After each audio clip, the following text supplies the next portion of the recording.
The most powerful man in the universe gets a new Mondo release. Here's your look at the Mondo He-Man Deluxe figure, Mondo exclusive.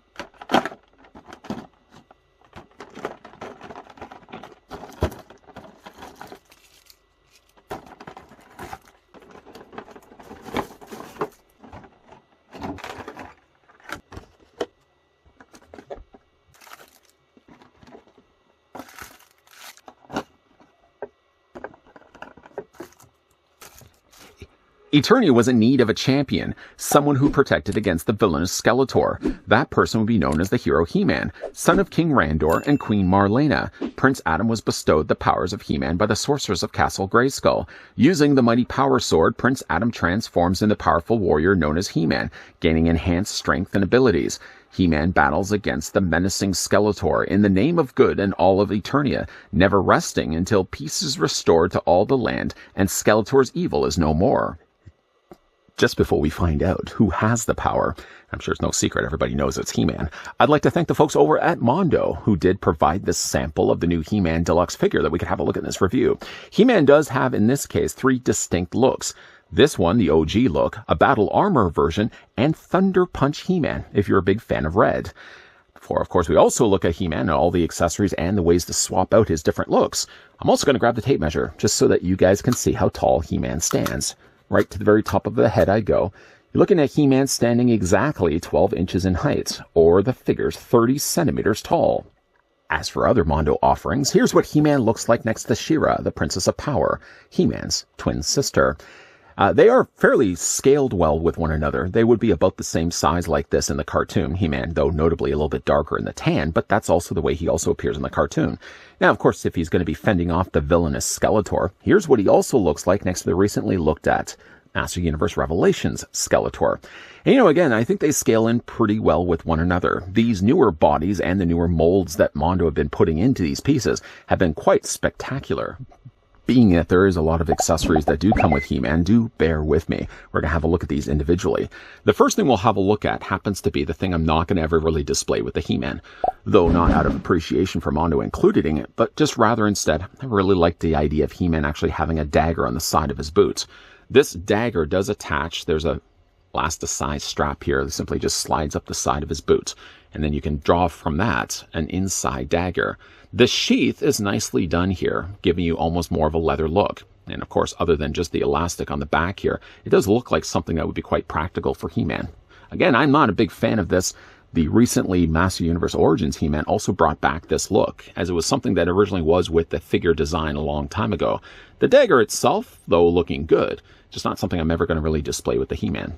Just to, though, show you what it looks like. You can just simply just take the elasticized strap, carefully, though, sliding it up the side of his boot. And then you just, from there, slide it up the side of his leg. I mean, it's there. It's something decorative, at least. But I think it's so unnecessary, considering how many other cool things come in He-Man instead. And put that to the side. If you also are a fan, though, of the vintage head sculpt, then Mondo also did, like they did before with the other He-Man 6-scale figure, pack in along with that the vintage head sculpt, which again does look good, but how good the head sculpt is now on the newer released He-Man, this will be ultimately just going back into the plastic tray, likely not to be seen again. I like the coloring. I do think like the hair maybe is a tad bit too bright, but I do like the look of the head sculpt if, again, you like the vintage head. To show you what it does look like, though, on He-Man, I'm just going to go pop the head off. Already popping off heads this early into the review. Yeah, we are. Just going to quickly put this onto He-Man's body. Again, I'm just sort of running through right now the things I'm not going to be displaying with the figure, and I'm going to kind of just put them to the side, eventually put them back into the tray. Yeah, it does look okay if you like the vintage look for He-Man. I will say maybe like the head might seem a tad too small, at least for my liking. So we're going to go ahead and just pop that off as well. As for, though, the rest of the things, these are all things I'm most likely going to be displaying with He-Man. The hardest thing of being, of course, only having just the one figure is choosing which way I'm going to be displaying He-Man. A strong candidate, if anything, to pick up more than one. Okay, so let's have a look at the things he comes included with. First of which, I guess first of the things that are eligible for my display cabinet, the figure comes included with a decent looking shield. Really like the look of this shield. I did, though, have a problem sliding this onto He-Man's forearm, as one of the straps did come loose. This faux leather look has actually been accomplished nicely here, being used with plastic rather than the actual material of leather, but it does look like leather, doesn't it? It did actually detach when I was trying to slide this onto He-Man's quite large forearm. It may have been on, I think it was this side right here. Ultimately just glued it back into place. The shield does, though, feel hollow. I mean, you really wouldn't want a heavy nor a die-cast. Die-cast would be the last thing you really would want for a shield.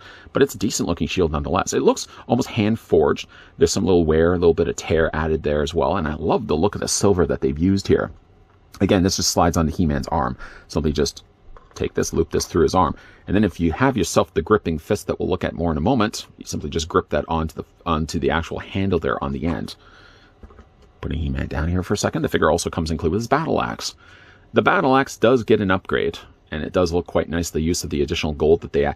I would have normally run my hand along this just to show you that it's not sharp, but actually, this is one of those cases where I actually feel like if I was run my finger across it, I may not necessarily draw blood right away, but it does feel like the edge is a little on the more sharper side. You can really see how thin the edge is on that blade, so maybe not a good idea. All the times that I've joked about in other reviews, I'm not going to run my finger across this because, again, like the edge does feel a little more on the razor sharp side. Not razor sharp, you're not going to be slicing anybody's skin. I certainly hope you're not, but you never know. I just don't want to run my finger across it. Again, I love the wear and tear that they've added to it. A more of a darker gunmetal gray in this case, and very nice decorative detailing done to the top of the actual, I was going to say hammer, the axe itself. Again, it doesn't feel super heavy, which is good because that's going to add no wear and tear to the actual elbow joints of He-Man here. And we're going to go back and look at that more in a moment. Of course, He-Man does also come included with his power sword. I don't know why I didn't have the power sword here with all of the rest of the medley of stuff that I had. But he does come included with a power sword, a regular power sword. It's almost the same silver as what they would have used, although it's much more shinier here in the case of the power sword than what we get for the shield. A little, though, disappointing is that there was no place to store it on He-Man. I know you were thinking for yourself, well, what about his gripping hands? Well, yeah, he does technically have the gripping hands, but normally with a He-Man figure, if you spin the figure around, there would be a sheath section here on the back of his torso. Between the crossing of the bandolier, there usually would be a loop right here that you could then take He-Man's sword and slide it through. Not sure why they didn't put one there. Now, with the actual bandolier, the bottom parts here are the things that you detach when you need to remove this altogether. Not because maybe the sizing of it was the problem. Maybe they couldn't have run a loop across. Because, first of all, this is fairly narrow. Maybe because if you were to look at the sword, right, the sword would have to have been, so it would have to be a little bit wider on the sides. It probably would cause some wreaking havoc when it comes to detaching these. Maybe that's the reason why they didn't have a sheath or section, a holster on the back of his torso. That's the only thing I kind of wish that the figure could have had. Again, like, it's not really a deal breaker necessarily, but a good looking power sword nonetheless. I'm going to skip ahead quickly to some of the Thunder Punch He-Man figure features. He does come included with, like in the original vintage figure, he does come with a kind of a gold version of the power sword. It looks like it was melted down Werther's originals. And of course, holstered here, or sheathed on the side there. I shouldn't say sheath, but the holster, the hilt, that was the word I was looking for, is all nicely done here in brown. Whereas the original power sword, though using the same mold, does have an actual holster. Should say the hilt is all done here in black. Other than that, they are identical swords to one another. This one's going to come back into the later end of the review when we start swapping things out when He-Man turns into Thunder Punch He-Man. The other thing he comes included with, of course, to accomplish all the things that I was just talking about that he could actually hold. It would be nice to know that the figure also comes included with gripping hands, and he does. A pair of gripping hands for either side of the figure's body. And for no other reason than just to tell Skeletor to go back to where he came from and never come back. He-Man comes included with a pointing hand as well. Or it could also be for the moral lessons at the very end of the cartoons. He-Man could talk about things about courage and the importance of friendship, and that could be one of those learning lesson hands that he's pointing up in the air. Either way, any one of these hands, quite easy to swap. Simply just hold onto the form and just wiggle this off the post, and then just take the hand that you want to use and pop it back into place. And then from there, of course, any one of the weapons that we just finished talking about, let's say, for example, He-Man's power sword. I think the power sword normally goes on the other side, but simply just because I used this hand, I'm just going to pop the hand. Let's just bend the plastic just a little bit and then get that into his hand. And He-Man can, like I said, hold the power sword fairly quite easily. Again, there really isn't any other place that you can store it. Kind of wish it could have been on the back, but maybe just for the allowances of how much space they had to work with, and for the reason that the bandolier does actually detach on the bottom. Talk more about that in a moment. It's probably the reasons why they didn't actually have a holster on the back of He-Man's body. Put those to the side. Then the figure comes included with, what's the other thing that we can really talk about? Well, you know what? Let's talk about his other head sculpt. I kind of had to pause for a second and kind of look around, look at the lay of the land to see exactly what I do want to cover off next, because like really all the other things are kind of things that when you change them into the next version of He-Man, those are all things that are going to go along with it. He-Man does come with this as a swappable option for his interchangeable head. I want to just say something about He-Man's head for a second here. In fact, actually, it will involve me actually picking up He-Man so you can actually see the example of both the He-Man heads. Mondo is nailing the head on the, I don't want to say head on the coffin, but definitely hitting what I feel to be one of the best He-Man head sculpts. And yet the company that is known for producing He-Man figures still has a struggle to produce the head sculpt of the most powerful man in the universe. Mondo, I think in this case, in both cases in fact, have not only a modernized looking He-Man, but a He-Man that looks like He-Man. Other company, please take note. One thing I did notice though about the He-Man, obviously, one thing that has made the rounds online, with many people having received their figure, there were some issues that they had expressed when it came to the torso joint and also with, I believe, the ankles. I want to just say it probably a mileage may vary. The figure that I received from Mondo, I didn't have any issues at all when it came to the torso joint. The torso joint, I think what the issue was the joint wasn't properly connecting. So like the top of the torso was coming detached, divorcing from the lower half of He-Man's body. I don't have that problem at all in this case, and nor did I have any issues also with his ankles. I did have one issue though, so I want to be fully transparent when it comes to this. He-Man's arm here, the forearm, when I did get it out of the packaging, I think I've actually since fixed it. This was popping off a little too frequently. Every single time it seemed that I was rotating He-Man's arm, this would detach from the peg. What I ended up doing though is I heated it up with a hairdryer. I just wanted to make sure the plastic was soft enough that I really forced the joint back in there, and it doesn't seem to be the case. So while I have been fairly lucky when it comes to this He-Man not having any torso joint issues, I did want to express, though, I did have an issue with his shoulder, and I think for his forearm, I think I have now since fixed it. Other things that I did also notice with my He-Man is that the head is on a little more of a looser side. It is completely on the ball joint, and yet, though, on this defaulted head sculpt, it is on the more looser side. If you want the more angrier-looking He-Man, simply just hold onto the torso, pop off the head from the ball joint. And I did notice, though, with this angry He-Man, the one that has at least the showing teeth, this head actually sits a lot tighter. I'm not really sure why. It looks like the holes are exactly the same on the bottoms, but this head sculpt does sit better on the neck of He-Man than the defaulted head. Again, like another company needs to take note for, this is how you sculpt the He-Man head sculpt. Fantastic work, fantastic work. Okay, so like He-Man comes with, again, all these other swappable options available. I guess really what we could look at is the defaulted. If you are preferring the OG look to He-Man, then yes, he does have the bandolier vest area here of his armor. It is a little on the looser side, and I have to wonder if they made it loose deliberately so that when it came to the torso articulation, specifically more the top half than the bottom half, that they wanted to make sure that there was enough tolerances. Because one thing I also noticed too, if this was going to be too tight to the figure's body, it probably would scratch the plastic a lot more than what it has. It's only scratched it marginally here on my figure, but I think if this was tighter than what it was, I think it probably would even be closer and even probably would start to wear away the paint on the plastic. That might be why they've allotted a little bit of extra space between the actual bandolier armor and then his torso underneath that. Regular loincloth is present here on He-Man.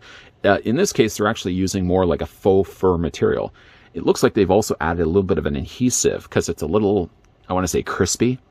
It's a little more on the crispier side. He does actually have painted in underneath it. So if you're thinking that anything would be revealed underneath He-Man other than his secrets, they did actually paint in a faux fur material. Not that necessarily you would be wanting to remove it, but if you did want to have more of, I guess, a regular looking He-Man, but this doesn't actually come off. It doesn't look like it does remove at all on the figure's body. He also has some additional fur there on the tops of his boots, which again, I like the look of that. The coloring that they also chose too is quite good. It's, again, not as maybe crispy as the loincloth, but it does have a nice faux fur material. And again, like there's his boots, very nicely sculpted and equally well painted. The other soles there as well. Okay, so if we did want to swap He-Man out, let's first start with Battle Armor He-Man. Battle Armor He-Man's component piece actually is the actual armor piece. And one thing I do like that they did here was they detached it and reattached it using magnets. Clips would have been the wrong thing to do because tiny little pieces of plastic certainly would have broken for all the times you would have to detach it from itself. Magnets certainly are the smarter route to go. One thing also that you may notice is missing here on the front of Battle Armor He-Man is the trademark H. Now again, the H is one thing cleverly done here by Mondo, is that they use, once again, magnets. So this just attaches onto the figure's body. I feel you don't get it on the right way right away, but I mean, it attaches very securely onto the front of his torso. If you do, though, like a little more hacking and slashing to your H, then there's also this one that does have the embedded markings, the scarrings there. And again, simply you just remove it, and you attach it again by magnets. Love the idea that they could have done that. Now, if you did want to swap to this look for He-Man, first of all, we're going to go ahead and just reach around to the back here. This part right here is the section you're going to want to remove. Just detach it carefully, and then you're going to want to do the exact same thing then on the other side, like that. Then from there, you can just slide this around. It may, in fact, involve you actually removing He-Man's head. Just take that right off, and we'll go ahead and slide the bandolier right off. I guess while we're technically removing things on He-Man, we can quickly look at the articulation on the figure, because of course anything that I'm now going to be adding on top of the figure's body is going to impede a little bit of that posability. So He-Man's head, let's just pop the head back in for right now. It's on a ball joint, so you can, well, this one's the looser of the two, but it can look down only by a little bit up, and you can also move it back and forth and rotate it all the way around. The figure does have an upper torso ball joint, a little on the more tighter side, but it does have a posable option there, and he does have what seems only to be a waist swivel. The arms do come out, I would say, safe to say, at 90 degrees. You can take those arms and, yeah, rotate them all the way around. Figure does have a bicep swivel. The figure does have an elbow bend, which also technically allows the forearm to rotate too, and the hands also rotate all the way around. He-Man's legs seem to be on ball joints, just to lift up the skirt to show you what's underneath here. You can take the legs and move them forward. You can move them back, and there's a mild swivel at the top of the thigh. Double hinge on the knee, which was really tight on this figure. In fact, I had to take a hairdryer and just kind of take a few passes across it just to soften up the plastic. A little bit tighter joints, but I would rather tighter joints than looser joints. And then when it comes to his ankles, they move up and down this way, and a nice ankle pivot. Okay, let's talk about Battle Armor He-Man. So we're going to go ahead once again and remove the head. Put the figure down here for 1 second. Take then the two halves and split them in the middle. Take the front half of the Battle Armor He-Man, line everything up then with the back half of that, and just snap the two, which again isn't really the best way to describe it. Let's just move the H out of the way here for 1 second. Just make sure everything's lined up. Then we can go ahead and take ourselves this head sculpt, pop that into place, and then we can go ahead and just take the H and snap that in place as well. And that's what he looks like with the Battle Armor variety. Short of the front of it not spinning around upon impact, it's a nice recreation of the way it looks in Battle Armor He-Man. And usually when it came to Battle Armor He-Man in smaller scale figures, I tend to display those figures with the battle axe. Might even just do the same. Just be careful of the edge. Ooh, the edge is a bit sharp. So that's what he looks like with the Battle Armor He-Man. Now, if you guys wanted to see what he looks like with the Thunder Punch He-Man, what we're going to do is just going to remove the H once again from the front of his torso. Just detach He-Man's head sculpt once again. And then we're going to remove, once again, the front half and the back half. We're going to put those to this side. And then while there's a decapitated He-Man in the front of us here, or in front of us here, the figure comes included with then his armor. And the armor, like I mentioned earlier, has a lot more red happening here. The amount of detail, again, sculpted into this, not to mention the additional paint. All the parts that would be silver have been painted well in silver. And again, you've got the big front H there, the front He-Man H, all nicely painted there in silver as well. Now, this is going to go over top of He-Man's body. What you're going to want to do is take the strap that feeds around to the back of the torso backpack and just detach it by the pegs. Take this then, fit this over He-Man's body, fit this around, and then once it's fit around, this is the kind of the harder step of the two. You basically just have to lift the backpack a little bit, and then once it's lined up, just sort of push it in place. Does that make sense? Lift it up a little bit, get it lined up with the hole, and then push it into place. It sits a little secure, a little more secure, I've noticed, than the original OG armor. And the one other thing that He-Man will also come included with is a couple of different swapped out gauntlets, which again bring a lot more red, a lot more of a darker burgundy, and these tiny little orbs of silver. You may also notice, oh almost dropped it. You may also notice there's a little bit of a nice glitter that they've added in there as well. So what we're going to do is going to go ahead and just reach off, grab He-Man's hands. We're going to remove those. And we're also going to remove this, which up to this point has not had any chance to get removed.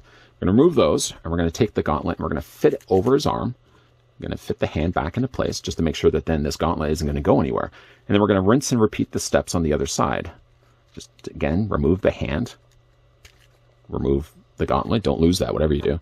And then slide this back into place. Followed from that, you're just going to go ahead and pop this back into place. And now He-Man does have a different pair of gauntlets. Different pair of wrist gauntlets. And while, again, He-Man, poor He-Man, it's decapitated this whole time. One other thing that He-Man also comes with Thunder Punch He-Man is he comes with this really cool translucent energy fist. The fist plugs in exactly the same way as all the other hands we've already finished looking at. And it doesn't look like it has to have a unique place where it has to go, say, on this side or this side of the figure's body. It looks like it can fit on both sides. So I guess what we'll do is we'll go ahead and just remove this hand. We just finish popping it back into the forearm, only to remove it again. And then we're going to go ahead and just plug this in place. Now for the gauntlet, you don't have to worry that the gauntlet is still there. It still attaches perfectly fine. And that's what Thunder Punch He-Man, living up to his namesake, that's what he looks like. Still no head. The figure also comes included for the Thunder Punch He-Man look is the shield with the original vintage figure had. The shield looks glorious. Nice use of, again, that dark gunmetal gray. You've got slightly more of a darker shade of gray down below. It kind of looks like a robot's face. Okay, maybe it's just me. And then, of course, this just fits over his form, which we'll do more in a second. But like the original vintage toy, I love the fact that they included this. He comes with a little ring of caps. Remember these caps, maybe in the 80s? Okay, maybe you're not. Maybe you weren't from the 80s. But back in the day, everything had caps. You either had the full strip caps that were just a paper strip, and then all the little gunpowder was all in that. Or you also got these things, and a lot of times inside pistols that, for example, would shoot smoke and fire off caps. It would usually be like these kind of things. He-Man would have also had something similar with his original vintage toy, and they've replicated it so nicely here. The only thing that's really missing, though, is the actual part of the gunpowder underneath in those individual circle sections. But this does actually fit inside here. I thought first it was actually attached by magnets, but it looks like it's more friction fitted. We're just going to kind of get it underneath here. Might even be easier actually to fit it from the top. Plug it into place. Plugging, again, is not really the best word to describe it. You can feel, at least you'd have to take my word for it, it does sit a little loose. I mean, it doesn't fall providing you force it enough in there, but it does look good. I wish they could have attached this similar to the magnets that they would have used for Battle Armor He-Man. Something similar maybe for the shield, for example. Now, the original vintage toy, bringing back in the translucent Werther's sword, would have also fit sheathed into the front of the shield.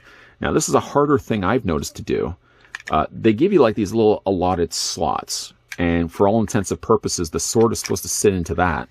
But the thing about it, though, is that there is one rivet right here at the top of the shield that when I do put the sword in, I can feel rubs against the sword. And you just want to make sure you got everything lined up here. There we go. And then the sword, again, is going to keep in place. One thing also, too, it helps to keep the ring caps from also falling out of the shield. And that gives you the finished look. You don't have to necessarily use the sword sheathed inside the shield. You can leave it off if you want to. But this is what it looks like with the finished look. And again, this then slides into He-Man's forearm. And then it's just going to clip onto his forearm, giving him the completed look. The shield does add certainly something when it comes to He-Man's look, especially if you're going with the Thunder Punch look. Of course, it would also help to finish off the look of He-Man. We're going to pop the head back into place. Take the Thunder Punch He-Man shield. And again, slide it into his arm. The only thing I'm not just doing right now, just for the sake of wanting to be able to remove it in a second, is not attaching onto his wrist. But that's what Thunder Punch He-Man looks like. Yeah, it's hard when you get a figure this good, released by Mondo, to decide then which way I want to display the figure. I mean, right away, when I opened up the figure's box, I would have just immediately thought, oh gee, I want to just have the regular look for He-Man on the shelf along with Princess of Power She-Ra. But the longer, though, I've spent the time to look at the figure behind the scenes, I probably have played around with this figure for at least an hour, maybe 2 hours before actually even hitting the record button. The more time I'm now spending looking at both He-Man in the Power, the Thunder Punch look, and also even Battle Arm He-Man, the first thing I'm thinking to myself is I'm going to have a hard time to decide which way I want to display him on the shelf, because I think all three looks look really too good on He-Man to put all the rest of the accessories back into the cardboard box. But also, I'm considering very easily to buy myself even a second, dare I even say a third He-Man, just so I can have the three distinct looks for the most powerful man in the universe sitting on my shelf with the rest of the stuff that Mondo's been putting out up to this point. With all the excitement I had leading up to getting this review started, putting out all the accessories that came included with the 6-scale release of He-Man, I did leave out, though, one accessory that some of you may have already noticed. Where's his display stand? He-Man does, in fact, come included with the same M-shaped display stand as all the other Mondo 6-scale releases in the past. For some reason or another, I had put out everything. Maybe it was because He-Man had so much stuff going with him that I did ultimately leave the actual display stand back in the tray. But the figure does, in fact, come included with it. You know, even though he has the larger of the shields, the one for the Thunder Punch He-Man look, he actually stands fine. He doesn't have any wobbling issue, especially when he's spinning around here on the rotisserie. It's a great looking figure, though. Ultimately, though, when it comes to displaying Mondo figures on my shelf, I don't really even tend to display them with the Mondo display stands. I always, again, appreciate the fact that they would have included them, but I always find it does limit what I can actually do when it comes to spreading a stance on, in this case, He-Man. I can do it a lot better, in fact, without the display stand than actually using one. The hardest thing with coming to a figure like this is not only do we get a really stellar-looking sculpt from Mondo, but with three different distinct looks for He-Man. We started things with the original OG look of He-Man at the beginning of this video. At the very end, we wrapped up things with Thunder Punch He-Man. And sandwiched somewhere in the middle of the review, we also looked at the way he looked in Battle Armor mode. The hardest thing would be, for me at least, as I said certainly in this review, is deciding which way I want to display the figure. I've ultimately told myself, and right now my wall is giving me that dirty look because it knows. Ultimately, I think I'm going to see myself at least buying, I want to say only one. I'm going to try to be good about it. I'm not going to get myself all three He-Man just simply so I can have them displayed in three different ways. I think I want to at least get myself and invest it into one other He-Man figures. Maybe one that'll display in his original look, and then the other one I'll have to decide whether I want to go Thunder Punch or Battle Armor mode. At least the benefit of the armor that he comes included with. The Thunder Punch is really the hardest of the three, and you saw how easy it was to attach in this review. The Battle Armor is the easiest, as simply just sandwiches together via magnets. So glad once again to see that Mondo was smart when it came to their deciding of how the armor attaches. Battle Armor would really be wreaking havoc on tiny little pegs if they used pegs, but rather instead they did use magnets, and they used the same sort of magnetic system there on the front when it came to switching out the H's. He doesn't have the flip around damage like the original vintage toy would have had, but a much smarter route on Mondo's part to actually have everything attached in that case with magnets, even including the H. For, of course, wrapping things up here in final looks, I've decided right now to go Thunder Punch He-Man because, to be fair, first of all, it has the most of the accessories that come included with this figure, and second of all, you can't beat a big giant shield that has a tiny little cap ring. Can't believe that they would have actually even included that. That's one thing that is a little looser when it comes to actually attaching in there, but if you actually do sheath the sword like the original vintage toy, it does actually do a pretty good job of kind of keeping everything from flopping around. Speaking of flopping around, though, again, there was some concern when it came to people having their He-Man arriving, where the top of the torso were removing from the lower half of the figure's body. Now, again, I can only speak to the one I had actually looked at in this review. I haven't done anything different to the figure. I can only show you that in this review, I didn't have any issues at all with the torso. So again, it's not probably going to be everyone's He-Man 6-scale figure that's going to have this same similar issue, but I did have an issue though with his arm coming detached. It actually came off 3 times before I started hitting record. Ultimately, I just heated it up a little bit with a hairdryer, softened up the joint just enough that when I popped it back into place, it seems to be doing the job fine, and it hasn't come off since. Other than that, and a loose head on the defaulted head, which is again really strange that it seems like they are using the same size holes, and yet the regular stoic look of He-Man was looser on the neck than the more angry looking He-Man. Ultimately, though, I think for right now I'm going to display him with the angry looking He-Man. Not only does it work quite well for Thunder Punch He-Man, but also if you like the OG look of He-Man, holding the power sword in his hand, screaming to everybody who's willing to listen, he has the power, I think that's a good head to go along with it. Fairly early into the year, of course, that we had a look at this figure, but fairly easy for me to say as well that it might make this He-Man from Mondo might make one of my favorite figures from this year. And I know it's, again, pretty early for me to say this, but how well they've done here on this He-Man. And again, I'm super excited for what they're going to be doing with it's not Skeletor, Battle Cat. Battle Cat is going to be coming out, I think, in the next couple of months or so. which hopefully we will be looking at here on this channel. But if you are certainly a big fan of Master Universe, let's move a little further away from the idea of the vintage scale sized figures. If you are into collecting 6 scales, or maybe you even haven't been collecting anything 6 scale Master Universe yet, don't overlook the stuff that Mondo's churning out. Hopefully reviews like this will help you kind of nudge you in the direction of collecting the 6 scale stuff from Mondo. Because like I said, they're producing some really, really incredible pieces. With the one being my favorite, I think, of all the figures we've looked at recently from Mondo, the Master Universe He-Man Deluxe figure in his 3 different looks. Promise myself, again, I'm only going to get probably one other figure for right now. And probably if we're going to have this conversation again near the end of the year, I'm probably going to be setting aside some funds to maybe get myself another He-Man. I don't really want to get 3 of them because, I mean, ultimately they're all going to be the same size and same bodies. But again, like, how do you overlook such great looking accessories that the figure gets packaged along with? Once again, a big thank you to folks over at Mondo that did provide this sample of the brand new Deluxe He-Man that we can have a look at in this review. What do you guys think of this figure? Let me know down below in the comment section. And also, if you had managed to pick up this He-Man, let me know if you've had any QC issues. Have you had one, or were you one of the individuals that had the top of the torso detaching too easily from the rest of his lower half of his body? Let me know down below in the comment section if you've had any issues. Again, I haven't had any issues other than the things I mentioned, the arm and the head being a little on the wobblier side. Everything else on this figure is nice, tight, and sturdy. Again, if you enjoyed this video as well, why not hit with a like? If you love the content you guys are seeing and do certainly want to stick around for more, then make sure you hit the subscribe button down below and turn on the bell notification. As always, guys, thanks for watching. See you guys next time.